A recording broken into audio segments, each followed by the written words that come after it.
इटावा में मैंने अखिलेश यादव जी का इंटरव्यू किया था, जौनपुर में भी। हाँ। मुझे से बातचीत करते हुए उन्होंने आपको ऑफर दिया है कि आइए चुनाव लड़ जाइए उनके साथ। वो तो आप ने उनसे उनके मुंह से को आया कि जी वो चुनाव लड़ेंगे, कि उन्होंने कह दिया कि हाँ लड़ लेंगे भाई, हमारी पार्टी से लड़ेंगे भाई। मैंने मुख से उनका कहलवाया। उनके धन्यवाद है भाई, उन्होंने कह दिया हमें लड़ना लड़ेंगे, नहीं। बुला रहे हैं आपको। ना ना, हमें तो ना मिलना, उनका धन्यवाद है, उन्होंने कहा। मुलाकात नहीं हुई अखिलेश जी ना से? हमारी नहीं हुई। सिर्फ जयंत चौधरी से ही मिल रहे हैं नहीं, वो तो सरकारी हमन में मिल गए। नेताओं में किन किन नेताओं से हाल ही में हमारे तो मुलाकात हुई सबसे है? है हालचाल, हमारे सबसे ठीक है। हम्म। हमारे किसी से कोई नाराजगी नहीं, उनके कर्मकांड से नाराजगी हमारी होती है, नेताओं से कोई नाराजगी नहीं है। बीजेपी की आप कमियां गिना रहे हैं, यहीं पर उप मुख्यमंत्री दिनेश शर्मा और उसके पहले केशव प्रसाद मौर्य जी आकर बोले हैं मुफ्त राशन एक बहुत बड़ी आबादी को मिल रहा है। एक दिन के लिए मुफ्त राशन थोड़ा चाहिए, रोजगार चाहिए भाई।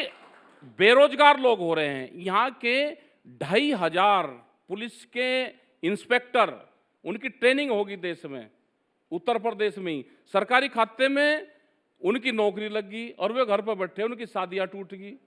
वैसे तो वे दरोगा कहने को, कोई सिपाही से गया, कोई बीएसएफ में दरोगा था, उसकी छोड़ छोड़ कर नौकरी करे, उत्तर प्रदेश में ही है, वे घर पर बैठे, उन्हें ज्वाइनिंग ही नहीं करवा रहे।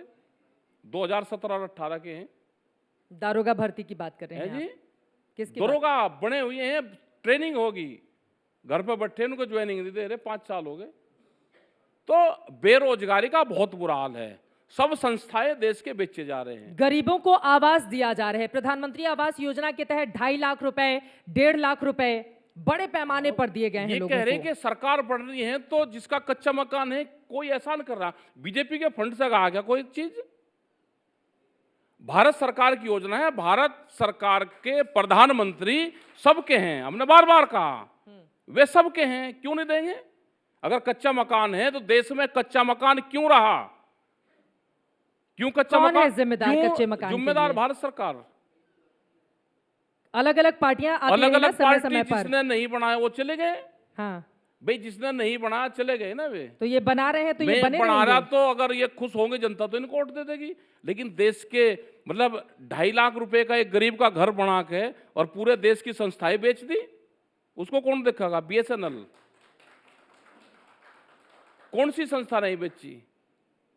आप बताओ कि कौन सी नहीं बेची? वो वहां विशाखापट्टनम में एक विशाखापट्टनम स्टील प्लांट है, 6 गांव के लोगों ने 22,500 एकड़ जमीन उसको दी, स्टील प्लांट लगा, 32 लोग शहीद हुए बनवाने में। 14,000 करोड़ रुपए में बेचा जाएगा, 4 लाख करोड़ की प्रॉपर्टी है। मतलब लोगों को तो लगा दिया दूसरे हिल्ले पे, आप तो वहां पर लगो जी दूसरे हिल्ले पे। और हम इसकी देश की जो धरोहर है, जो प्रॉपर्टियां हैं, हम इसका निपटा ले काम, इसको बेच ले। ये तो पकड़ में जब आए, जब ये गांव में घुसे, अगर इन जमीनों को बेचो, रोटियों को तिजोरी में बंद करो, अनाज को गोदामों में बंद करो, भूख के आधार पे देश में रोटियों की कीमत तय होगी। सही कर रहे हैं या गलत कर रहे हैं? मुफ्त में अनाज, फ्री में क्यों दो? आप उनको रोजगार दे दो ना, मुफ्त में अनाज क्यों दे रहे हो? रोजगार दो उनको, रोजगार चाहिए उनको, अनाज मुफ्त में नहीं चाहिए। मुख्यमंत्री जी गिना तो रहे थे कि रोजगार बड़ी तादाद में उत्तर प्रदेश में दिया है। दे रहे? एक बताओ कहां दे दिया, वो बताओ कहां दिया रोजगार?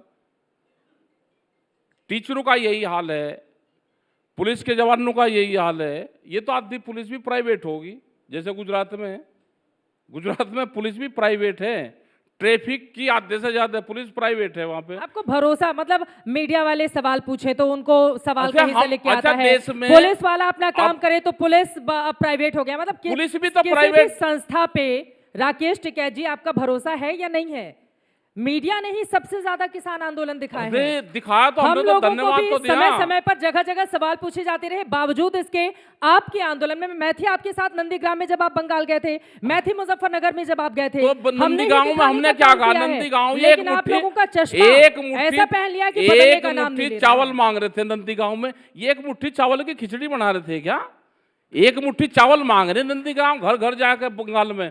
हमने उन्हें बंगाल वालों कहा भाई एक मुट्ठी चावल मांग रहे, इसके साथ वोट मांग रहे, इसकी एमएसपी को जिता दिया है जी। दीदी को जिताने के लिए वोट मांगने पहुंचे हुए थे। उसके पक्ष में नहीं, हमने कहा कि बीजेपी को वोट नहीं देनी भाई, इनसे एमएसपी मांग लेना। नंदीग्राम में इनके आने के पहले से मैं मौजूद थी और मंच पर ममता दीदी की तस्वीर लगी थी। बाद में तय हुआ कि नहीं ममता बनर्जी की तस्वीर हट जाएगी और मंच पर सिर्फ किसान नेता ही मौजूद रहेंगे। सर मैं थी वहां पर, जो ग्राउंड जीरो पर रहते हैं वो जानते हैं कि हकीकत क्या है। अच्छा, और हम तो यही तो चाह रहे हैं, सारा लगा लेते अपनी तस्वीर वहां पे, क्यों हटाई? बस सब लगा लो तस्वीर, हमें कोई ऐतराज नहीं है किसी से। यहाँ की तस्वीर किसके दिल में बसी हुई है? यहाँ बसरी जनता अपने आप कर ले काम, या समझदार है? ये गोल गोल बातें नहीं, केस ठीक है साहब, गोल गोल बातें नहीं। अब जनता को स्पष्ट बताइए क्या है। पता है जनता को, स्पष्ट पता है? नहीं पता है, पता नहीं किसी को नहीं पता है। वो लोग पूछ रहे हैं, पता, हाथ उठा लो, सबको पता है भाई, हाथ उठा दो, ये सबको पता। और पीछे से लोग कह रहे हैं बीजेपी। अरे आज सब पता, पीछे से लोग कह रहे हैं बीजेपी, बोलिए। ये तो सब पता ना। अच्छा, हम तो यही तो कह रहे हैं कि जनता को सारा पता है। हाँ, किसको वोट कहाँ देना है। आराम से आराम से आराम से प्लीज, आराम से आराम से आराम से। देखो